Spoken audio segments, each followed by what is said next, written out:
හරි ළමයි අපි 35 වෙනි ගාන බලමු.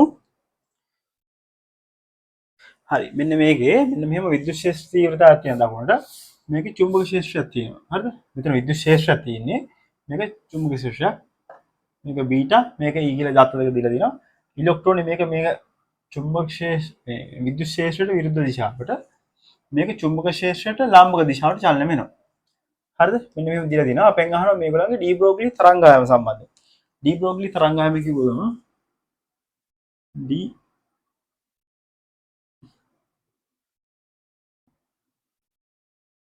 ආයාමය ලැම්ඩා කිද්ද ඩී බ්‍රෝග්ලි තරංගායමේ සමානයි ප්ලාන්ක් නීත බෙදීම ගම්‍යතාවය. හරිද? ඊළ අපේ පදාර්ථ විකිරණ පාඩමේ එකක් ඉගෙන ගන්නවා නේද? හරිද? ඩී බ්‍රෝග්ලි තරංගායම සමානයි ප්ලාන්ක් නීත බෙදීම ගම්‍යතාවය. මේක ප්ලාන්ක් නීතය මේක ගම්‍යතාවය. හරිද? ගම්‍යතාවය කියලා තියෙනවා. හරි. එහෙනම් අපිට ප්ලාන්ක් නීතිය මේ අවස්ථාව දෙකේ වෙනස් වෙන්නේ නැහැ. මේ අවස්ථාව දෙකේ ගම්‍යතාවය වෙනස අපි බලුවා නම් අපිට තරංගායමය ගැන කියන්න පුළුවන් නේද? අපි හරිද? හරි ඉස්සෙල්ලම බලමු. මේ විද්‍යුත් ක්ෂේත්‍රය මෙහෙට. ඒ කියන්නේ ධනාරෝපණය මත බලය මෙහෙට.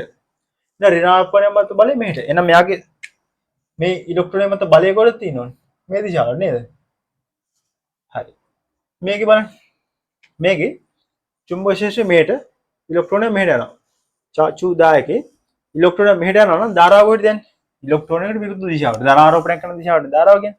ඍණාරෝපණය මෙහෙට යනවා කියන්නේ ධනාරෝපණය මෙහෙට යනවා කියන එක. හරිද? ධනාරෝපණය මෙහෙට.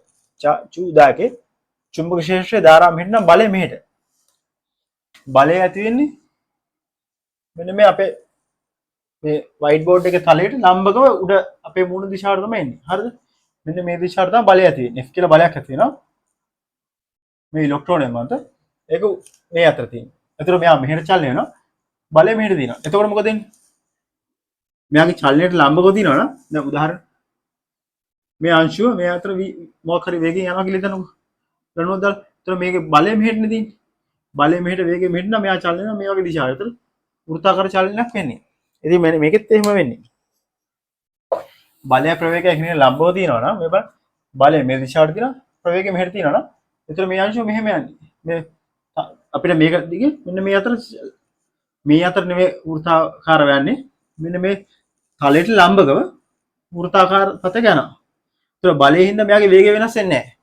හරිද? මෙහෙම ගත්තාම මේ අතර බලයක් තිබ්බා කියලා මෙයා වේගයෙන් මෙහෙම යනවා නම් මේ අංශුව මෙයා හැමතිස්සෙම මේ ස්පර්ශීය වේගය v තමයි. හරි මේ හැමතිස්සෙම බලය මේක බලය වේගය v. මේ කේන්ද්‍ර අභිසාරී බලය විතර තියෙන්නේ. මේ චුම්බක ක්ෂේත්‍රයෙන් දෙන බලය කේන්ද්‍ර අභිසාරී බලය මෙයාගේ වේගය v. ඔන්න ඔහොම තියෙන්නේ. ඒතර එයාගේ බලය හින්දා වේගය වෙනස් වෙන්නේ නැහැ. ඒතර එයාගේ වේගය වෙනස් වෙන්නේ නැත්නම් ගම්‍යතාවය වෙනස් වෙන්න පුළුවන්ද? බෑ. ගම්‍යතාවය යාගේ නියතයි නේද? එහෙනම් මේකේ තරංගායමේ h බෙදීම p එකේ p කියන්නේ මොකද්ද? h බෙදීම ස්කන්ධය වැඩි කිරීම ප්‍රවේගය නේද? ගම්‍යතාවය කියන්නේ. මේක නියතනේ. මේකේ අපි දැන් වේගය නියතයි කියලා තේරුම් ගත්තා. මොකද බලයෙන් වේගය හානි වෙන්නේ නැහැ. වේගය වැඩි වෙන්නේ නැහැ අඩු වෙන්නේ නැහැ. ස්කන්ධය කොහොමද නියත ප්ලාන්ක් නීතිය නියත. එහෙනම් මේකේ තරංගායමේ නියත වෙන්න ඕනේ. චුම්බක ක්ෂේත්‍රය. මේකේ බලන්න. මේක විද්‍යුත් ක්ෂේත්‍රයට විරුද්ධ දිශාවට ඉලෙක්ට්‍රෝනයක් යනවා. එයා මත බලය මෙහෙට. මොකද ධනාරෝපණය මත බලය මෙහෙට නම් ඍණාරෝපණය මත බලය මෙහෙට. එතකොට එයාගේ මත බලය මෙහෙට නම් එයාට F සමානයි මේ දැන් මම ඔයගලන්ට පේනවාද? F කියලා ගයක් තියෙනවා. M ඒකේ මේ පැත්ත ත්වරණයක් තියෙනවනේ. ඉතිරාගේ චලනය වෙන දිශාවටම ත්වරණය තියෙන්නේ. හරිද? මේකේ මේ දිශාවට තියෙන ත්වරණය කියන්නේ කේන්ද්‍ර අභිසාරී ත්වරණය. ඒ කියන්නේ එයාගේ වේගය v නම් හැමතිස්සෙම ස්පර්ශීය වේගය v නම් මේ පැත්තට m v වර්ග බෙදීම r නේ. කේන්ද්‍ර දිශාවට තියෙන බලය. හරිද? එහෙනම් නැත්නම් ත්වරණය v වර්ග බෙදීම r කියන එක. හරිද? F සමානයි මේ දැම්මොත් එහෙම F සමානයි m එකේ. හරිද? F සමානයි m a ගත්තොත් ස්කන්ධය වැඩි වීම ත්වරණය v වර්ග බෙදීම r. ඒක තමයි කේන්ද්‍ර අභිසාරී බලය කියන්නේ. හරිද මේකේ? ඒකේ බලයෙන් එයාගේ ප්‍රවේගයට වෙනසක් වෙන්නේ නැහැ. බලයෙන් දෙන්නේ කේන්ද්‍ර අභිසාරී බලය. එයා වෘත්තාකාර පතක මෙන්න මේ බෝඩ් එකට ලම්බක තලයේ මේ චලනය වී තියෙනවා. හරිද? ඒතර බලයෙන් හින්දා ඒක වේගය වෙනස් වෙන්නේ නැතිනම් ගම්‍යතාව වෙනස් වෙන්නේ නැහැ. තරංග ඩී බ්‍රෝග්ලි තරංගාව වෙනස් වෙන්නේ නැහැ. මෙයාගේ නියතයි. මේකේ බලන්න මේකේ බලය තියෙනවා. ඒ පැත්තට ත්වරණයක් තියෙනවා නේද? එප්සලෝන් මේ ස්කන්ධයක් තියෙනවා නම් බලයක් තියෙනවා නම් ත්වරණයකුත් තියෙන්නේ. ත්වරණයක් තියෙනවා නම් මේ වේගය මොකද වෙන්නේ? වේගයෙන් එන්න වැඩි වෙනවා. හරි එහෙනම් ඩී බ්‍රෝග්ලි තරංග ආයාමේ F සමාන h බෙදීම mv ගත්තොත් මේකෙන් එන්න වැඩි වෙනවා. මේ අගේ මේක නියතයි මේක නියතයි. මේ වේගය වැඩි වෙනවා. උඩ යටාගේ වැඩි වෙනවා මේ සමස්තය මොකද වෙන්නේ? අඩු වෙනවා. ඩී බ්‍රෝග්ලි තරංග ආයාමේ අඩු වෙනවා. මේක අඩුවේ.